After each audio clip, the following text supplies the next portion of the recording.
Gálatas capítulo 3, irmãos, verso 15 ao verso 18, trecho da exposição da noite de hoje. Gálatas capítulo 3, do verso 15 ao verso 18.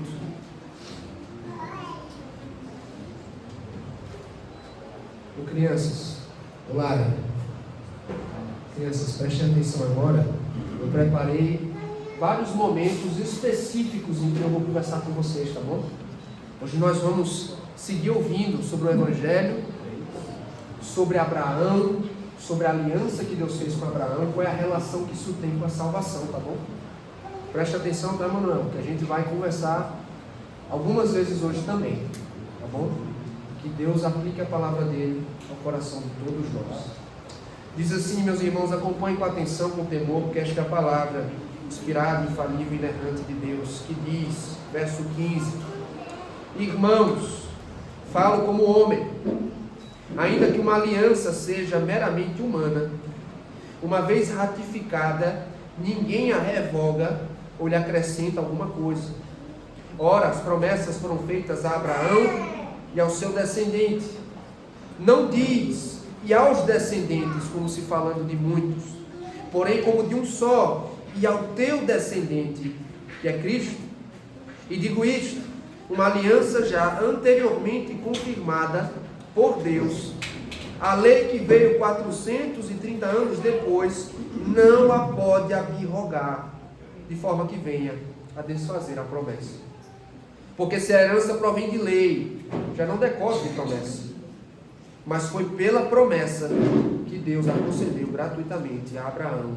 Amém. Senhor, nos ajuda, Pai. Teu Espírito Santo, ó Deus, nos ilumine a todos. Nós precisamos da Tua orientação. Que a Tua palavra, ó Deus, seja efetiva e eficaz ao coração de todo o Teu povo. Em nome de Jesus. Amém. Meus irmãos, o objetivo de Paulo, desde que começou o capítulo 3, é reforçar um fato muito importante. Preste atenção. Os Gálatas não precisam receber a circuncisão para serem justificados, para pertencer à família de Deus, ao povo de Abraão. Aí me permita agora, eu vou recapitular o capítulo 3 até este ponto. Do verso 1 ao verso 5, Paulo se utiliza da experiência dos leitores para defender que, ou lembrá-los, de que eles receberam o Espírito Santo, não pelas obras da lei, mas pela fé. Versos 6 a 9, o apóstolo Paulo então traz a figura de Abraão para a discussão.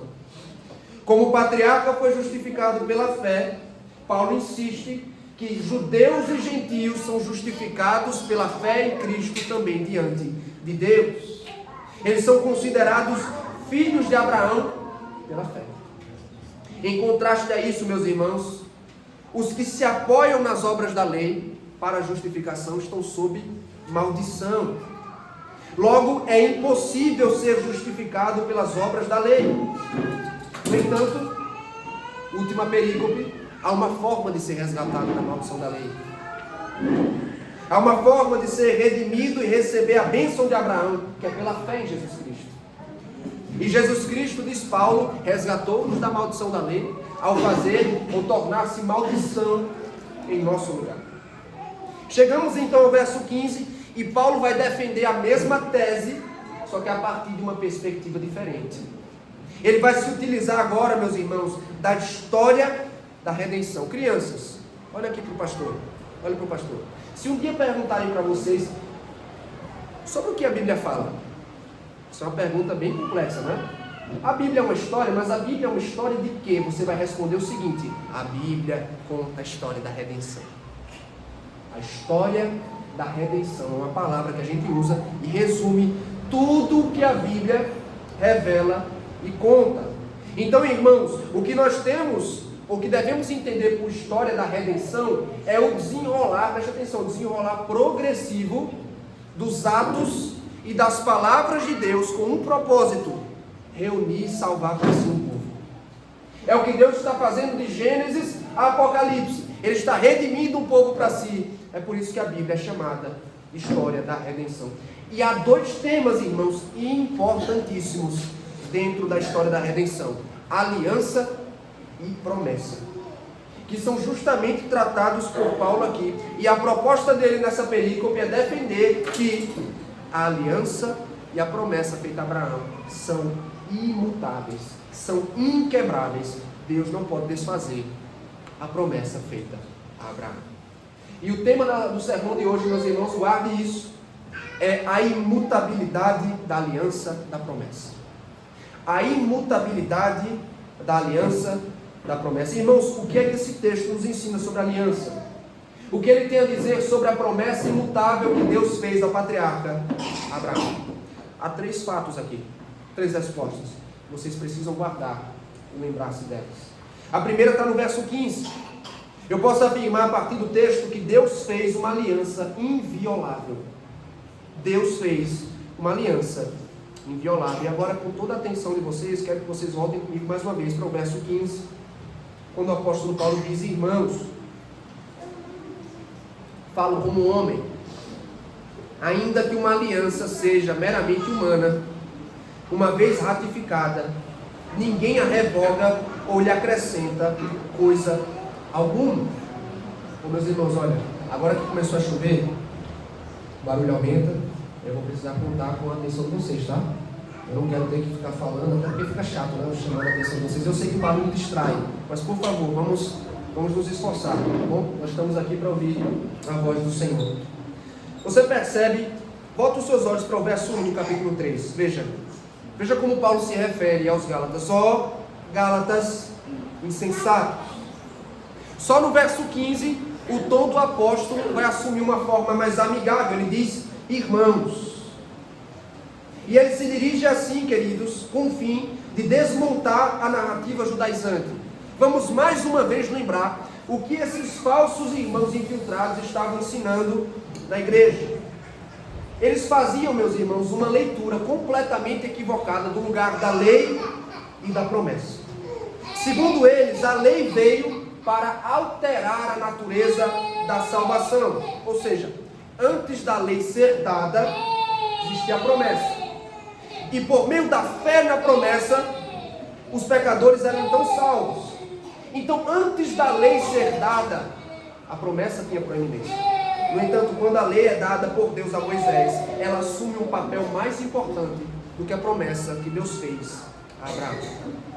O problema, no entanto, é como o texto diz, e Paulo já argumentou há pouco com base em Gênesis. Ele diz: Abraão creu em Deus, isso lhe foi imputado para a justiça. Abraão foi justificado pela fé na promessa.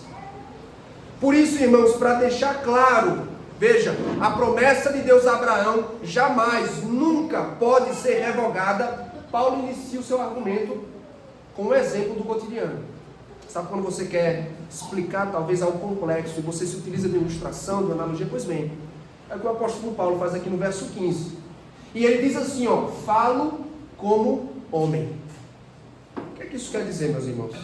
Eu quero que você vá comigo, por favor. Vamos ao texto de 1 Coríntios, capítulo 9. 1 Coríntios, capítulo 9, versos 6 a 8.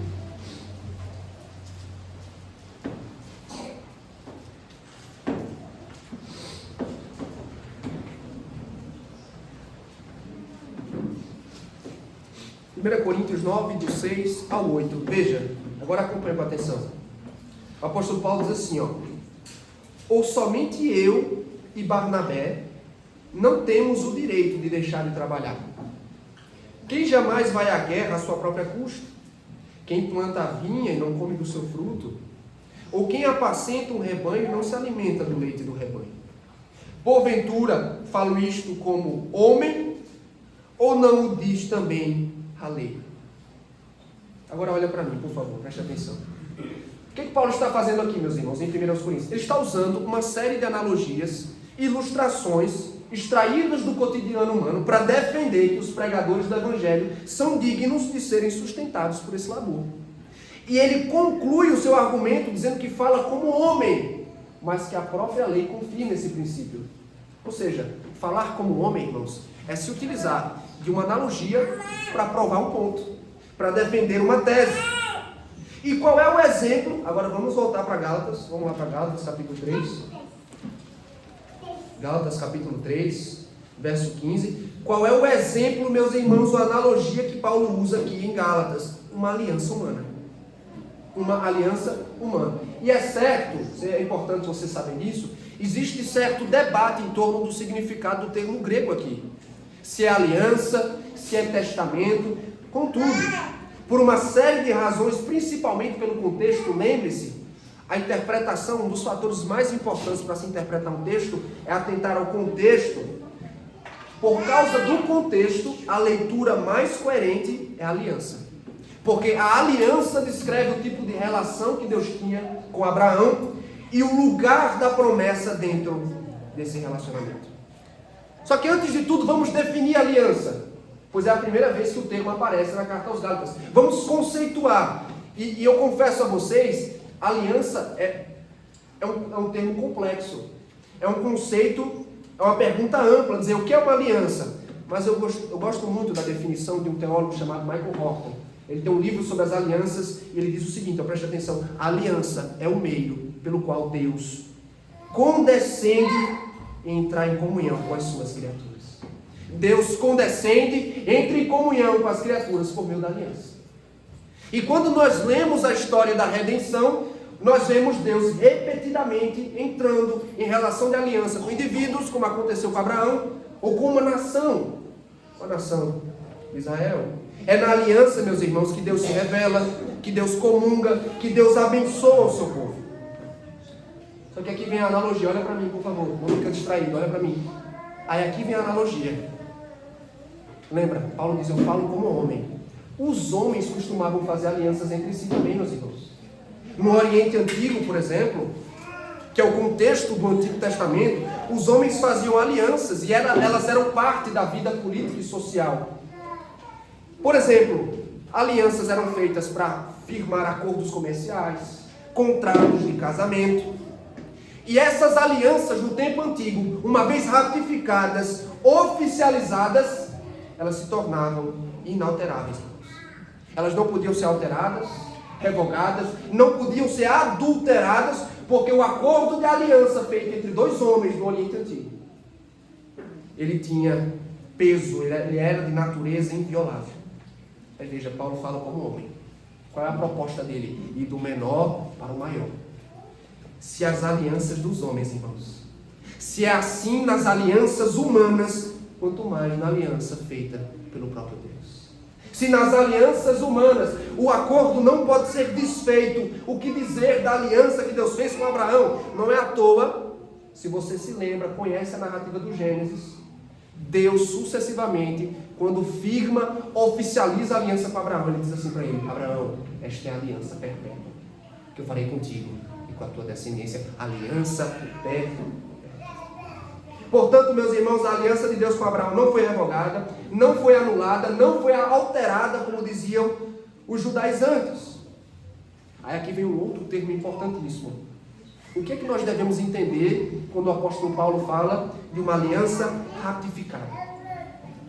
Como se deu, irmãos, a ratificação da aliança que Deus fez com Abraão? Aí você deve se lembra do episódio de Gênesis capítulo 15?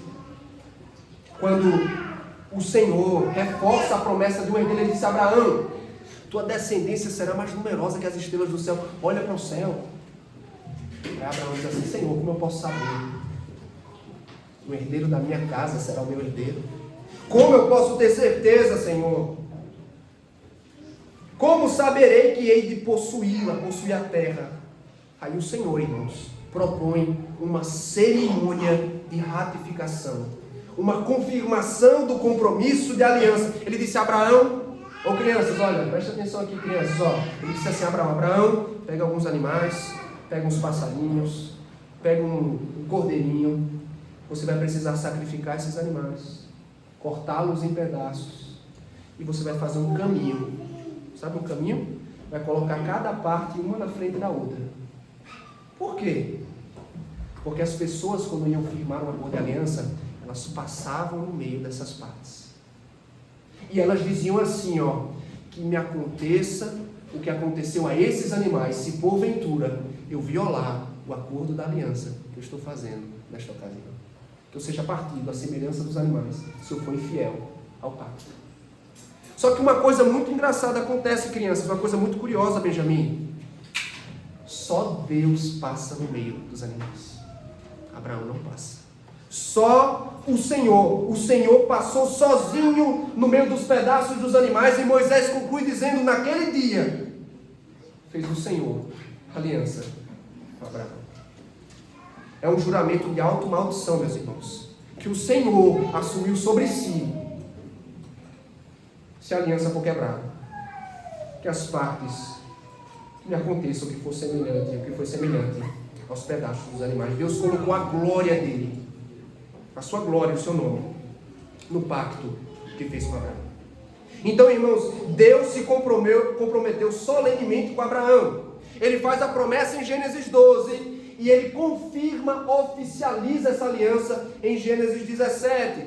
Só que esse compromisso é sucessivamente ratificado e confirmado a Abraão, a Isaac, a Jacó e aos seus descendentes. Portanto, meus irmãos, a aliança de Deus com Abraão, que foi ratificada, não pode ser revogada, não será anulada, adulterada jamais. E se essa regra se aplica rigidamente às alianças humanas, o que dizer da aliança que o Senhor fez e as promessas que ele fez ao patriarca? Meus irmãos, qual é a relevância prática deste primeiro verso para nós? Parece um desafio aplicar esse texto, né? Mas eu diria que esse texto tem uma lição preciosa para nós, irmãos, porque Deus é fiel, porque Deus é imutável, Ele é completamente confiável. Porque Deus é imutável, porque Ele é fiel, Ele é completamente confiável. Perceba, a heresia dos judaizantes não só atacava a natureza da salvação, não só colocava a graça em risco, mas também feria o caráter de Deus, meus irmãos. Porque ao defender que a aliança com Abraão fora desfeita, põe-se em xeque a fidelidade e a imutabilidade do Senhor.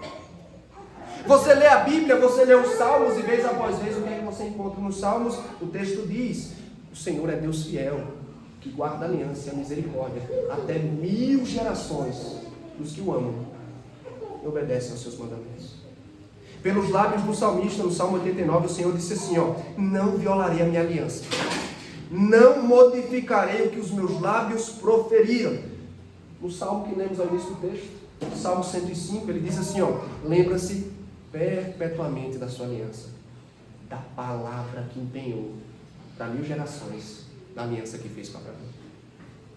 Meus irmãos, nós estamos falando de um Deus que não muda, de um Deus em quem não há variação, sombra de mudança, de um Deus que não mente, não volta atrás na sua palavra, não desaponta os que esperam nele. Eu proponho uma reflexão, irmãos. Pensem quantas vezes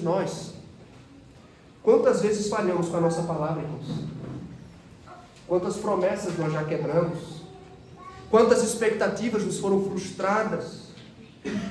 E a nossa inconstância, a nossa imperfeição, por vezes pode tornar difícil que sejamos confiáveis, ou que nós confiemos nos outros. Mas, meus irmãos, nós temos que louvar a Deus, porque o Deus a quem seguimos não é assim. Deus não é assim. O Deus que se revela no Evangelho não é inconstante, não é falho, não é infiel como homem. Ele nunca volta atrás com a sua palavra. Ele é o mesmo ontem, hoje e o será para sempre. O que significa, meus irmãos, ele nunca revoga, ele nunca altera, ele nunca se esquece da aliança com Abraão. E por que nós insistimos? Porque Paulo insiste com essa aliança? Porque é por meio dessa aliança que a bênção da salvação chega a todas as nações da terra. Porque esta é a aliança da promessa. Deus é fiel aos compromissos que assume, meus irmãos.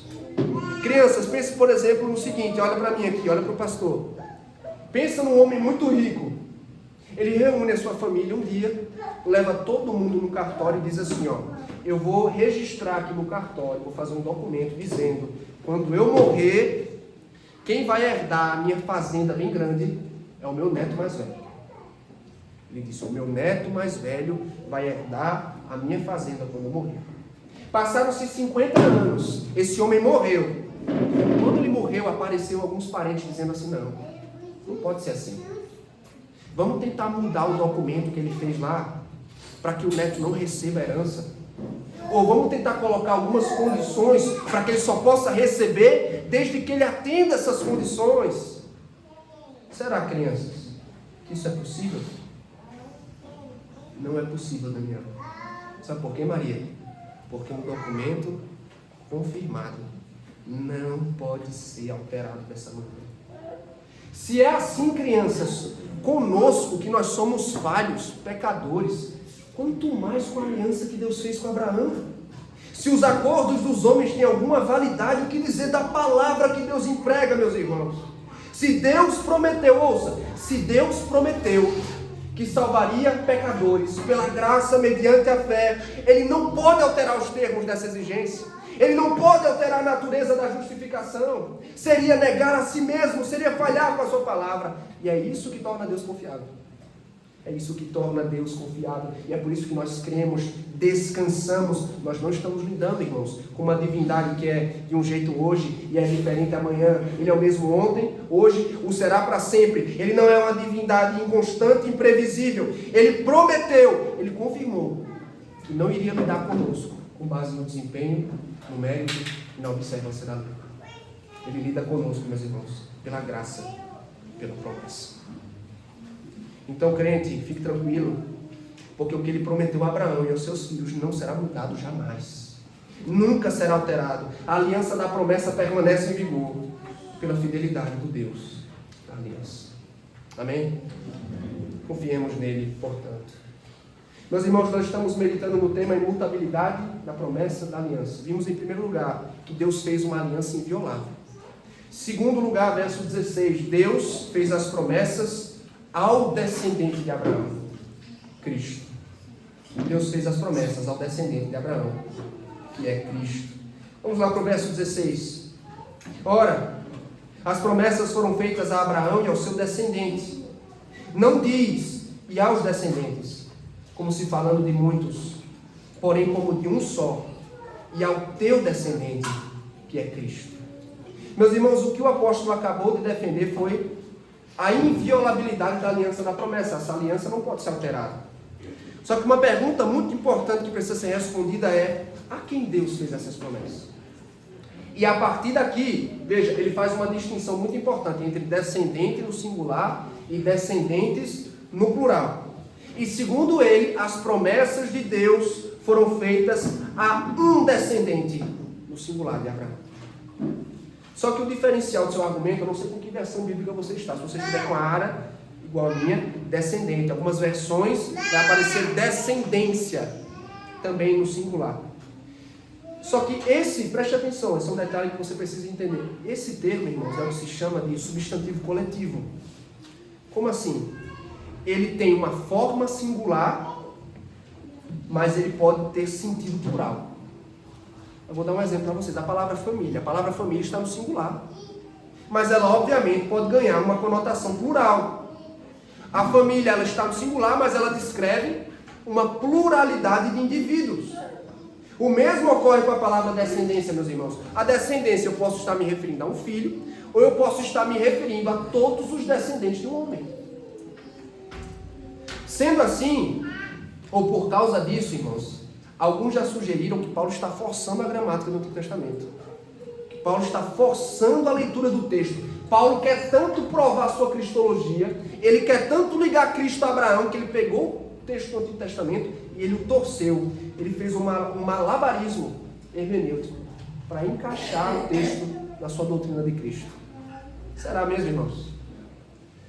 Você acha mesmo que o apóstolo Paulo não conhecia a gramática suficientemente para reconhecer que aquele era um substantivo coletivo? Ele, inclusive, olha só, capítulo 3, verso 29. Olha aí para o texto. Ele diz assim, ó: e se sois de Cristo, também sois descendentes de Abraão, e herdeiros segundo a promessa. Veja só, descendentes é o mesmo substantivo que ele usa aqui no 3,16.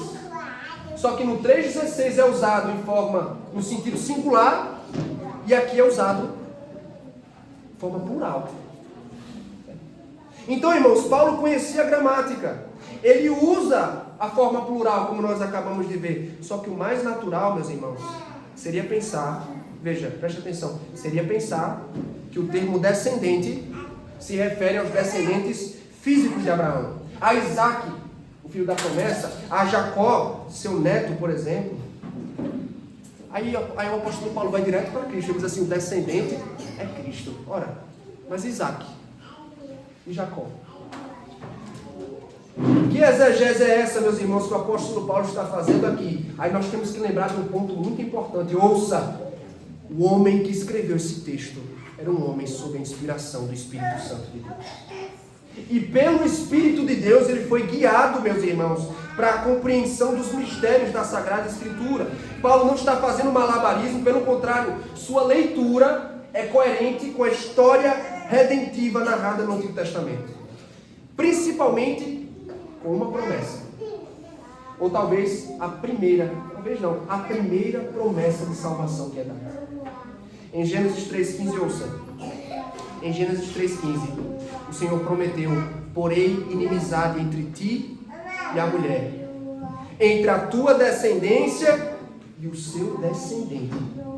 Este te ferirá a cabeça e tu lhe ferirás o calcanhar. Meus irmãos, vocês sabem bem, essa promessa ela não possui um cumprimento coletivo. Ela não é cumprida por muitos descendentes, senão por um só, que nós sabemos quem é. E isso, irmãos, porque ela é articulada em torno de um descendente. E quanto mais a história bíblica avança, nós descobrimos que esse descendente é também o descendente de Davi. Porque a promessa feita a Abraão começa então a se entrelaçar com a promessa feita a Davi, de que um herdeiro receberia o seu trono.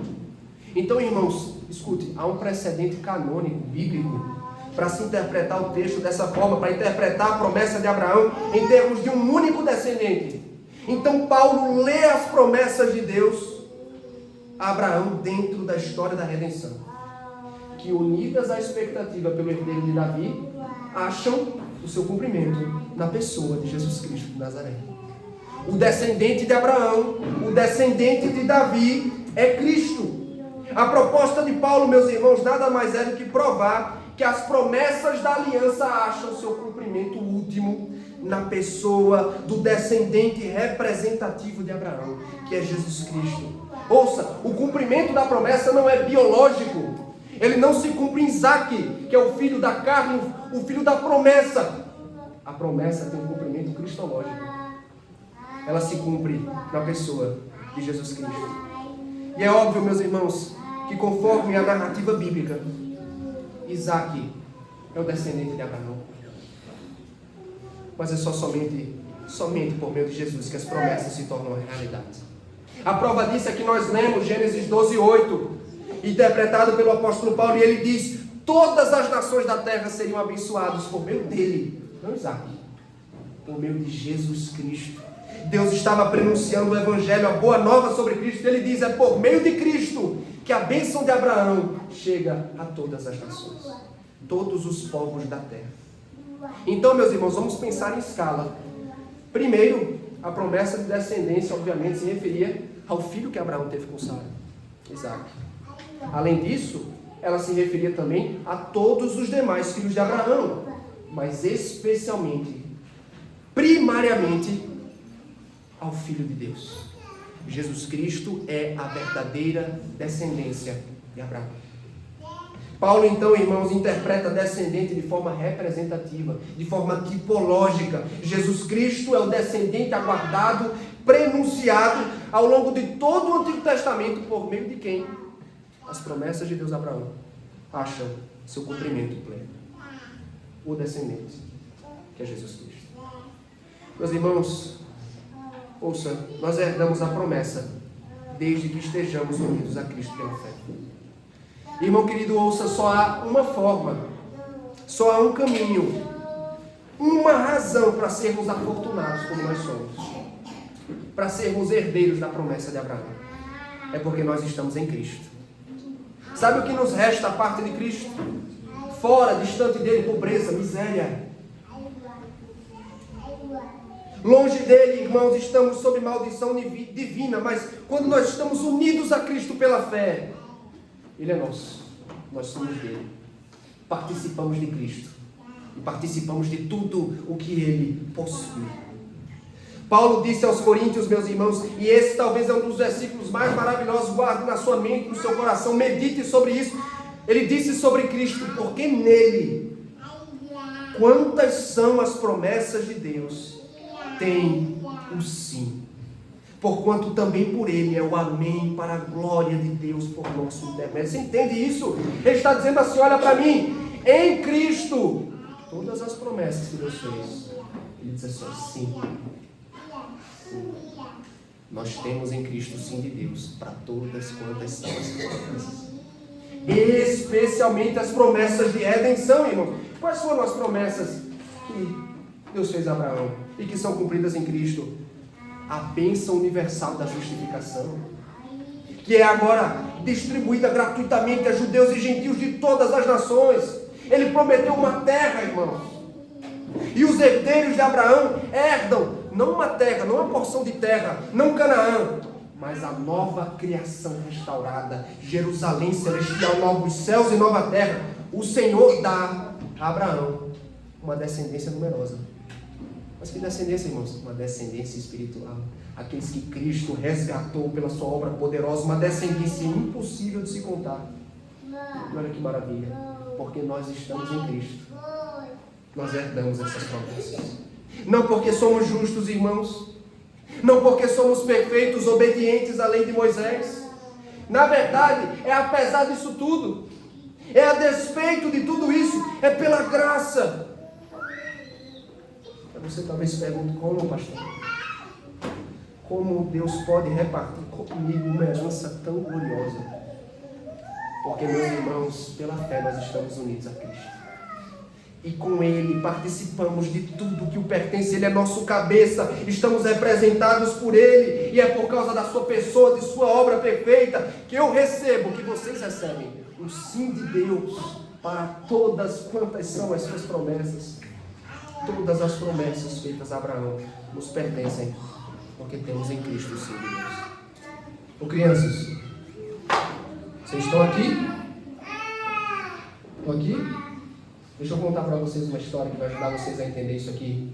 Crianças, um rei, ele deixou uma vasta riqueza para o seu filho, como herança. Era o único filho dele, era um príncipe. O príncipe, tá, Emanuel? O rei foi um príncipe. E ele reservou uma vasta herança para quando ele morresse. Um dia esse rei morreu, ficou velhinho, morreu. Este príncipe passou a ser rei e ele recebeu então, João, ele recebeu toda a fortuna e a herança que seu pai lhe havia deixado. Ele podia comprar crianças o que ele quisesse, quando quisesse. Não havia ninguém no mundo tão rico quanto esse rei. Não havia ninguém semelhante a ele, em riqueza, em todo o seu reino. Só que diferente de como, viu, Laura, Davi? Diferente de como os poderosos costumam ser, esse rei era um rei muito nobre. Viu, Benjamin? Ele tinha um coração muito generoso. E ele um dia, porque amava muito os seus súditos, ele decidiu fazer uma coisa que é muito difícil de se ver hoje em dia. Ele repartiu a sua herança com cada uma das famílias, com cada um dos súditos do seu reino. Todos eles receberam, Davi, uma parte da herança do reino. O Evangelho é assim, sabia, Eric? O Evangelho é exatamente assim. Porque, crianças, as promessas maravilhosas que Deus fez a Abraão e ao descendente não nos pertencem. A gente não tem direito de reivindicar elas, nós não as merecemos. Nós somos pecadores. Mas pela graça, unidos a Cristo, herdeiro de Abraão, Maria, Jesus partilha conosco de tudo que é dele. Ele partilha da sua herança e da sua riqueza conosco. Éramos pobres, miseráveis, malditos, e agora em Cristo, irmãos, todos nós, se estamos unidos a Ele, somos afortunados e abençoados para sempre. Cristão, não deixe o teu coração se envaidecer. não se orgulhe, porque tudo o que possuímos não nos é dado por mérito, mas sim pela promessa. Não pela obediência, mas pela graça. Louvemos a Deus por sua graça. Louvemos a Deus pelo Salvador que temos, em quem temos o sim de Deus para todas as suas maravilhosas promessas de salvação. Talvez você que me ouça, é exatamente isso que você queira participar, da herança de Abraão, das riquezas do seu descendente. O que eu preciso fazer, pastor? Creia em Jesus Cristo, creia no descendente de Abraão, e pela graça você também participará da sua herança. Meus irmãos, nós estamos meditando no tema imutabilidade da aliança da promessa. Nós vimos primeiro que Deus fez uma aliança inviolável. Segundo, que as promessas de Deus foram feitas ao descendente de Abraão, que é Cristo. E por último, versos 17 e 18, a promessa de Deus não pode ser anulada pela lei. A promessa de Deus não pode ser anulada pela lei. Verso 17. E digo isto: uma aliança já anteriormente confirmada por Deus, a lei que veio 430 anos depois, não a pode abrogar, de forma que venha a desfazer as promessas.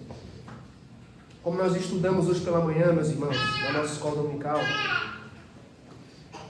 de forma muito semelhante aos dispensacionalistas, os judaizantes faziam uma leitura completamente equivocada das alianças de Deus. Eles pensavam e defendiam que a aliança de Moisés, a lei, veio para substituir a aliança da promessa. Que o que Deus fez com Abraão foi desfeito, esquecido, substituído, quando Deus deu a lei no Sinai a Moisés e ao povo de Israel. Então, o pensamento deles era mais ou menos o seguinte: olha só, a promessa serviu como caminho de salvação até o momento em que a lei foi dada. No momento que Moisés entra em cena, no momento que a aliança mosaica é feita, Deus estabelece então uma outra alternativa, uma via distinta, que são as obras da lei. Meus irmãos, esse é um equívoco grave. A começar pelo fato de que os judaizantes distorcem completamente o lugar da lei na revelação e nos propósitos redentores de Deus. Isso é muito importante e é o que nós vamos ver na próxima semana. Meus irmãos, quando Deus deu a lei no Monte Sinai, Ele não estava dando um instrumento de salvação ao povo de Israel. Ele não estava estabelecendo uma via de justificação pelo mérito próprio. A aliança mosaica, ouça, não é uma reedição do pacto das obras que Deus fez no jardim do Éden com Adão. Pelo contrário, Paulo deixa claro no verso 24 desse mesmo capítulo: a lei serve à redenção, a lei serve à graça, a partir do momento que ela leva pecadores a Cristo e serve como aio para levá-los à salvação. Então, meus irmãos, olhe para mim, fazer da lei um caminho para a justificação é afastar-se da graça, é afastar-se de Cristo, é perverter o Evangelho. E para refutar a heresia dos judaizantes, Paulo primeiro apela ao argumento cronológico. Isto é, meus irmãos, a promessa, ela tem precedência sobre a lei porque ela foi dada muito tempo antes. O que é que diz o texto? 430 anos depois. Como é que Paulo chegou a esse número? Basicamente, ele se baseia na cronologia de Êxodo capítulo 12, verso 40, que narra a saída do povo de Israel do Egito. O que é que Êxodo 12, 40 diz? Ouça: ora, o tempo que os filhos de Israel habitaram no Egito foi de 430 anos. A intenção de Paulo é simplesmente afirmar o seguinte: desde a era de Abraão até o momento em que a lei foi dada à nação de Israel, Deus há uma lacuna de 430 anos. Então, uma vez que a promessa precede a lei, esta não pode abrogar a promessa. Não tem ninguém aqui do direito, né? Mas abrogar, meus irmãos, é um termo jurídico. Em tese, é um termo bonito, complexo para invalidar, cancelar, revogar, invalidar. Ou seja, a lei que foi dada 430 anos depois, ela não pode revogar a aliança da promessa. Os termos da aliança abraâmica não podem ser cancelados. Se Deus prometeu a Abraão que as bênçãos e a salvação seriam dados pela fé, graciosamente pela fé, a lei que veio depois não pode anular esse princípio, dizendo, ora, a partir de então, vocês receberão a bênção pelas obras da lei. A lei não pode invalidar a promessa. Na história da redenção, irmãos, a promessa tem primazia sobre a lei.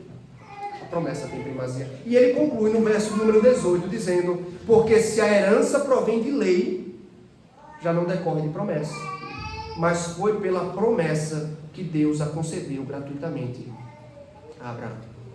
Paulo menciona herança, irmãos, e praticamente todas as vezes que esse termo aparece no Antigo Testamento, ele se refere à terra prometida, a Canaã, a terra que foi reservada a Abraão e aos seus descendentes. Mas perceba, existia uma dimensão escatológica nessa promessa. O que é que eu quero dizer com isso? É que a promessa, meus irmãos, ela não estava apenas restrita a uma terra, nesta era, neste mundo, neste tempo. Ela prefigurava toda a terra. Quer ver? Vamos agora comigo, por favor. Vamos à carta de Paulo aos Romanos mais uma vez. Romanos. Mais uma vez não, pela primeira vez, né? Fomos a 1 Coríntios, agora nós vamos a Romanos, capítulo 4. Romanos, capítulo 4, verso 13 a 14.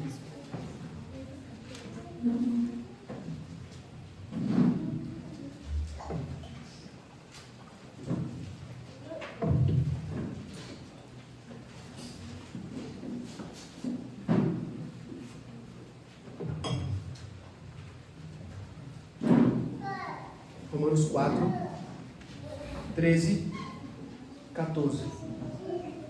Ouça com atenção. Não foi por intermédio da lei que a Abraão ou a sua descendência, veja, coube a promessa de ser herdeiro do mundo, e sim mediante a justiça da fé. Pois se os da lei é que são os herdeiros, anula-se a fé e cancela-se a promessa. Irmãos, Abraão e sua descendência, eles estavam destinados em última instância não a herdar uma terra neste mundo, neste tempo, mas a herdar o mundo, que é a criação restaurada, novos céus e nova terra. Só que o detalhe mais importante é que a lei e a promessa têm formas de operação distintas, irmãos. De modo que se a herança, que representa a salvação, com todos os benefícios que Deus prometeu a Abraão, se ela é obtida pela lei, então a promessa está cancelada. A herança, irmãos, não é dada aos que se submetem à circuncisão, aos que obedecem à lei de Moisés, porque a promessa é um dom da graça de Deus. Ela é dada livremente aos que creem em Jesus Cristo. Portanto, como se recebe a herança? Como se recebe a promessa? Da mesma forma que Abraão a recebeu, pela fé.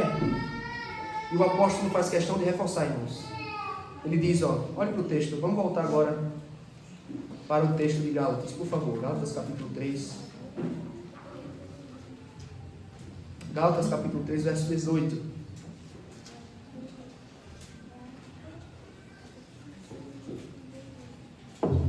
Veja como Paulo faz questão de reforçar. Ele termina dizendo, mas foi pela promessa que Deus a concedeu gratuitamente a Abraão. O que isso significa, pastor? Que estamos tratando de uma dádiva, não de um salário. Não se merece uma herança, se herda uma herança. E essa é justamente a natureza da promessa, o que a faz totalmente contrária à lei. Meus irmãos, qual é a mensagem do texto para nós? Ouça, Deus lida conosco, irmão, de acordo com a sua promessa, não segundo o nosso desempenho. E como isso é importante ouvir para fariseus e legalistas em recuperação. Porque, meus irmãos, você sabia que é o que nós somos? Nós somos judaizantes em recuperação. Por que eu digo isso? Porque nós temos a tendência no coração a inclinar para a meritocracia espiritual. Nós queremos ganhar o favor de Deus. Nós queremos, Deus, nós queremos ou cremos que nós podemos merecer a aprovação divina. E mesmo salvo, veja, você passa por isso, assim como eu, mesmo salvos conhecendo o Evangelho, quantas vezes, irmãos, nós somos tentados a pensar que a minha relação com Deus depende do meu desempenho. Quantas vezes a gente não pensa assim, ó, se eu ando na linha, estou bem com Ele. Mas se eu pisar na bola, se eu pecar, eu preciso então reparar as coisas. Eu preciso reconquistar minha posição diante dele. Eu preciso me fazer digno. Só que, meus irmãos, lembre-se, Deus lida conosco de acordo com a promessa. Deus não lida com você segundo as suas obras. Tudo que Ele nos oferece vem por meio da promessa. E como é que promessas funcionam? Se você me prometer assim, pastor, eu irei preparar um jantar delicioso na minha casa para você. O que eu posso fazer para receber essa promessa? Absolutamente nada, irmãos. Só me resta crer e confiar, esperar por ela. Ô crianças, imagine o papai e a mamãe de vocês diz assim, ó John, no dia do seu aniversário, Emanuel, eu vou te dar um presente maravilhoso. O que você faz? Você espera ganhar o presente, não é? Você espera receber o presente que o papai e a mamãe prometeu. Porque as promessas funcionam assim. Não tem uma condição, não tem uma cláusula, não tem um pré-requisito. É a generosidade do benfeitor que concede gratuitamente as suas dádivas. É como Deus opera, queridos. Quando Ele te promete salvação, Ele implica que você não pode ganhá-la por si mesmo. Ele promete uma herança, perdão de pecados, comunhão com Cristo, o dom da vida eterna. E isso é dado não nos nossos termos, mas nos termos de Deus. E quais são os termos de Deus, irmãos? Perfeita obediência, justiça própria. A herança é dada aos que merecem. A herança é dada aos que trabalham para conquistá-la. Não. Crianças, o papai trabalha o mês todo para receber um salário. O dinheiro que o papai e a mamãe recebem, esse trabalho, não vem de graça. Tem que trabalhar muito para conseguir, não é, Davi? Só que com a herança é diferente. A herança é dada. A herança é graciosamente dada. Deus concede sua herança pela fé. A salvação é um presente da parte de Deus. E, portanto, irmãos, você a recebe da mesma forma que Abraão a recebeu. E eu fico pensando, irmãos, não sei se você já refletiu dessa maneira.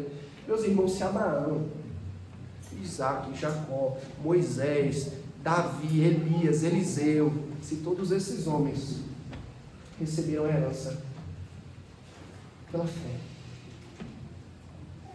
quem somos nós, irmãos, para pensar, sermos capazes de a recebermos por obras de justiça? Nós a recebemos da mesma forma que o nosso Pai a recebeu, pela fé, a salvação presente. Nós simplesmente cremos que Deus vai nos salvar, irmãos, que Deus vai nos conceder. Mas o que nos surpreende é, por que Deus deveria fazê-lo, né? Talvez você se pergunte, por que Deus deveria me dar uma herança?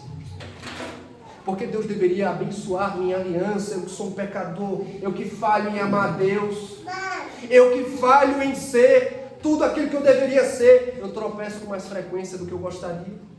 Não há um dia, irmãos, ouça, não há um dia que somos tudo aquilo que a lei espera de nós. Um dia.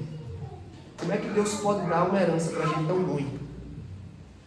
Para gente tão falha? É porque, irmãos, você é herdeiro, não porque conquistou esse privilégio. Você é herdeiro por causa de Cristo. É somente por causa do verdadeiro descendente da mulher, do descendente de Abraão, que é Cristo, que nós somos gratuitamente abençoados com salvação. Querido, Ele tomou sobre si a nossa maldição. No Calvário Ele foi feito maldição em nosso lugar. E ao contrário de nós que não conseguimos obedecer e viver perfeitamente, Ele viveu perfeitamente. E a sua justiça agora, uma vez unidos a Ele pela fé, é a nossa justiça. Tudo o que merecíamos da parte de Deus, juízo, condenação e maldição, Ele o recebeu sobre si, para que em Cristo então fôssemos abençoados, afortunados. Você era pobre e miserável, mas por causa de Cristo, Ele repartiu a herança com seus irmãos. Ele não nos deixou em pobreza. E pela fé, meus irmãos, nós estamos representados nele. Tudo o que recebemos de Deus nos é dado, não porque sou justo, mas porque eu estou unido ao perfeito Redentor do povo de Deus, Jesus Cristo de Nazaré. Você quer mais uma boa notícia para nós encerrarmos aqui? Meus irmãos, essa é uma herança que nunca nos será tirada. A traça e a ferrugem podem corroer as riquezas deste mundo. Os ladrões arrombam e furtam.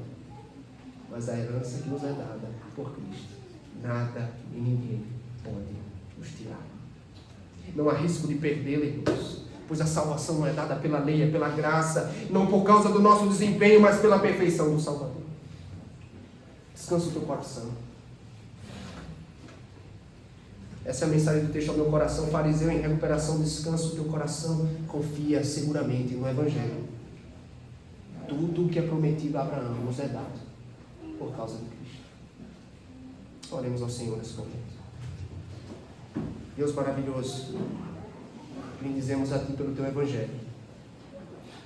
E agora, ó Deus, recebe-nos à mesa, para que então celebremos a nossa herança, festejemos a herança na mesa do Senhor. Nutre o Teu povo, Senhor, no nome de Jesus. Amém. Meus irmãos, vamos proceder agora com a ceia do Senhor.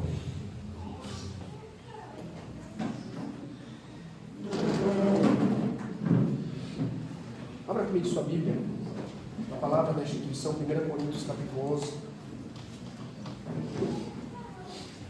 Capítulo 11, verso 23.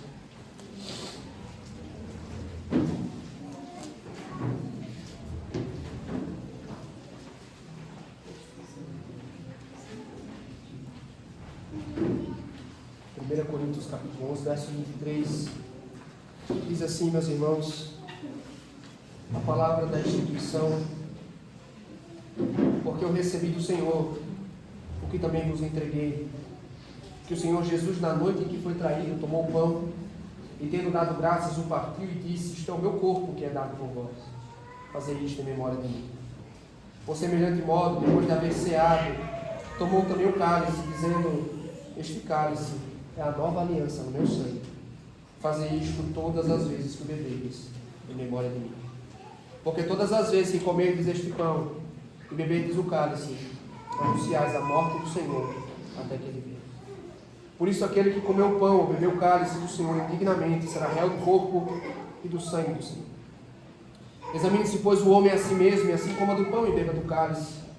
Pois quem come e bebe sem discernir o corpo, come e bebe juízo para si. Eis a razão porque há entre vós muitos fracos e doentes, e não poucos que dormem.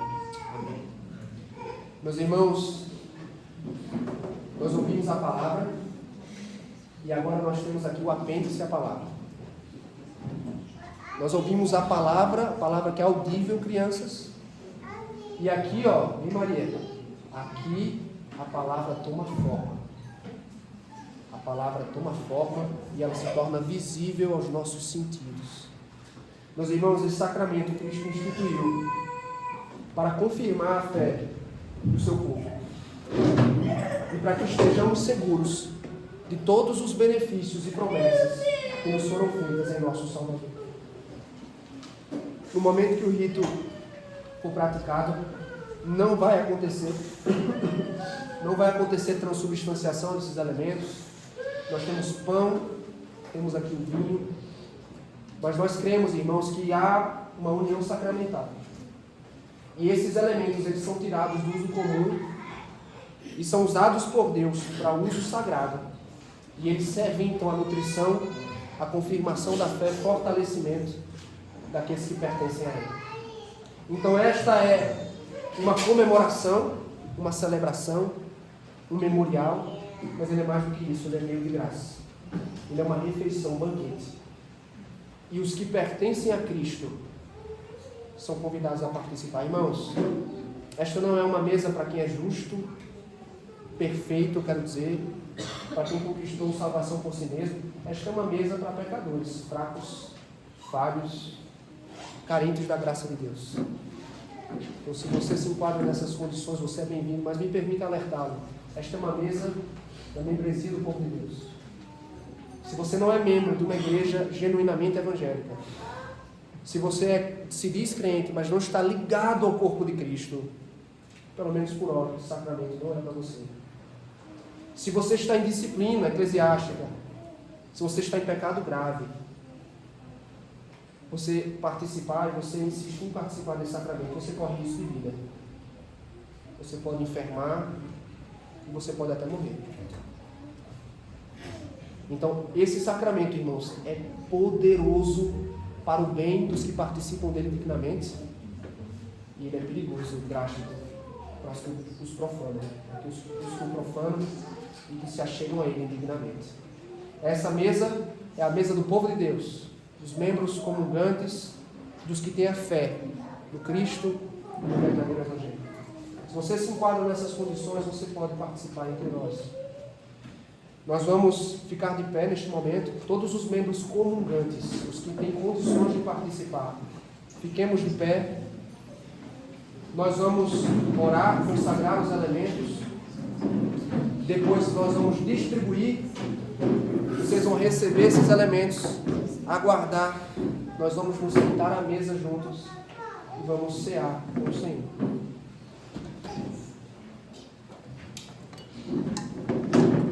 Senhor, aqui estão, ó Deus, os elementos da tua ceia, da refeição que o Senhor prescreveu. E nós pedimos, ó Deus, que esses elementos singelos agora sejam removidos do uso ordinário para o uso sagrado e espiritual. E que, ó Deus, unidos à realidade espiritual que representam, que eles possam servir ao maior bem, à nutrição, à graça e à salvação do teu povo. Ó Deus, que agora nós nos alimentemos do corpo de Cristo no Espírito e na fé, que é a verdadeira comida, e do seu sangue, que é a verdadeira bebida da nossa alma. Abençoa-nos, ó Deus, inclina o nosso coração para que participemos deste sacramento humildemente, com fé em Cristo, que associemos os elementos à realidade representadas por Ele, e que tenhamos expectativa, ó Deus, de ter a fé nutrida e fortalecida pelo poder do Teu Espírito, no nome de Jesus. Amém. O presbítero Fernando está aí? Presbítero Fernando, por favor.